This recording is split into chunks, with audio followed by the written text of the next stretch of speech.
님, 후보자님 정가 몇 번입니까? 시간 갑니다. 빨리 얘기하십시오. 3번. 네, 정가 3범이죠. 네. PPT 하나 띄워주십시오. 이재명 정부는 전자정부가 아니라 정과정부입니다. 대통령을 포함하여 현재 강요 내각의 총 대통령을 포함하여 7명이 이미 정과자입니다. 그런데 탑 7이죠. 후보자까지 임명이 되시면 이제 탑 8가 됩니다. 정과자 내각이죠. 정과자 정부입니다. 후보자까지 임명이 되시면 국무위원 전체의 정과가 총 22범이 됩니다. 그래도 후보자가 빠지면은 20범은 안 되겠죠. 19범이 되는 거죠. 후보자님, 다음 PPT 주세요. 다음 PPT. 그 중에 음주운전 전과자들이 4명이 있습니다. 대통령, 교육부 장관 후보, 김영훈 노동부 장관, 윤호중 행안부 장관. 아까 말씀하실 때 미래 세대를 위해서 교육해왔다고 얘기하시는데 이거 교육적입니까? 후보자님, 네. 우리 아이들에게 얘기해 주십시오. 이 내각 전과자 8명 교육적입니까? 첫째로 전과라고 하는 것이 파렴치범이거나 이런 것이 아니고요. 음주운전이 파렴치범 아닙니까? 그러니까 잠재적 살인의 사가 있다고 나머지- 생각하는 거 아닙니까? 음주에 대해서는 분명하게 사과를 드리겠습니다. 실질적으로 교육적이냐고 2003년 물었습니다. 후보자님, 처음에 교육적입니까? 이 전과자들 8명? 다른 분에 아이들과 대해서 학부모님 앞에 얘기하십시오. 다른 분에 대해서는 말씀드리기 곤란하고요. 제 자신이 2003년 교사는 아니었습니다만 어쨌든 음주운전을 한 사실은 분명히 잘못됐고 어쩌면 제 생애에서 가장 후회하는 일이 바로 2003년 알겠습니다. 음주운전을 한 일입니다. 알겠습니다. 네. 후보자님 됐습니다. 저는 교육부 장관 후보가 이렇게 정가 3범인 거 제가 들어본 적은 별로 없는 것 같습니다. 더군다나 음주운전 정가를 벌금 200만 원이나 받으셨는데 교육부 장관 후보를 수락하신 것 자체가 저는 이해가 안 됩니다. 여기까지 하겠습니다. 이번 정부의 인사에 대해서 굉장히 유감스럽다는 것을 말씀드리며 제발 정과자 탑 7으로 끝났으면 좋겠습니다. 후보자께서 거취를 잘 판단하시기를 바랍니다. 다음으로 넘어가겠습니다. 후보자의 이념과 사상 그리고 가치관, 국가 정체성이 너무나 의심스럽습니다. 후보자는 본인 페이스북에 그렇게 얘기하셨죠. 북한에 처음 갔을 때 엎드려 땅에 입맞춤하고 싶을 정도로 감격했다. 그리고 북한이 고난의 행군으로 이겨내고 자신감을 갖게 된 것이 좋아 보였다. 고난의 행군이 뭡니까? 후보자님?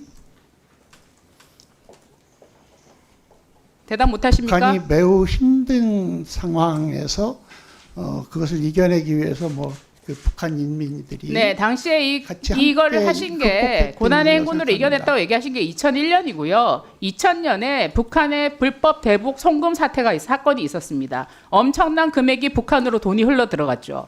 고난의 행군을 무엇으로 이겨낸지 사실 잘 모르겠습니다. 그리고 고난의 행군은 사실상 김일성주의를 얘기합니다. 김일성이 항일 투쟁을 미화하면서 고난의 행군이라고 했고 그것을 북한 사회가 어려울 때마다 고난의 행군으로 이겨내자라고 얘기했던 북한 체제의 슬로건입니다.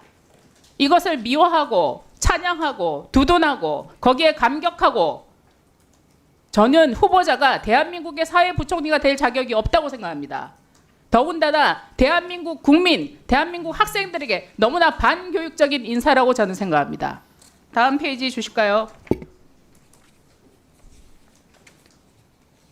후보자는 아까 다른 사람의 페이스북을 인용할 때 토론해 볼 가치가 있어서 인용했다고 했습니다. 자, 보시죠.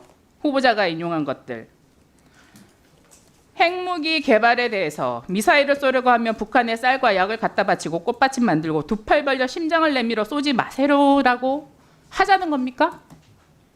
후보자는 이게 토론해 볼 가치가 있어서 후보자 후배의 글을 본인이 후배의 글을 일부러 올립니다 했습니다. 이건 보라는 거죠. 뭡니까 이거? 북한에 무조건 북한이 무기 개발하면 무조건 갖다 바쳐서 달래자는 겁니까? 이거를 토론해 보자는 겁니까? 앞으로 이거 토론할 겁니까? 장관 되면? 아닙니다. 저는 후보자는 전형적인 친북 좌파 인사의 전형이라고 생각합니다. 저는 대한민국 교육을 맡을 자격이 없다고 생각합니다. 어떻게 이런 분이 교육감이 3번 되는지 모르겠습니다. 자신을 완전히 숨기고 감춘 것 같습니다. 후보자의 홍보를 보면 그래요. 그건 나중에 다시 얘기하겠습니다. 자, 후보자는 북한을 17번 신청해서 13번 다녀온 것으로 확인됐습니다. 그러나 아까 확인되지 않은 게 있었기 때문에 후보자의 반복 획수는 알 수가 없고 무엇을 숨기는지도 모르겠습니다. 심지어 한국토지공사 감사 재직 중에 이것도 낙하산 감사였죠. 아무런 전문성도 없는데 토지공사 감사 낙하산 됐었죠.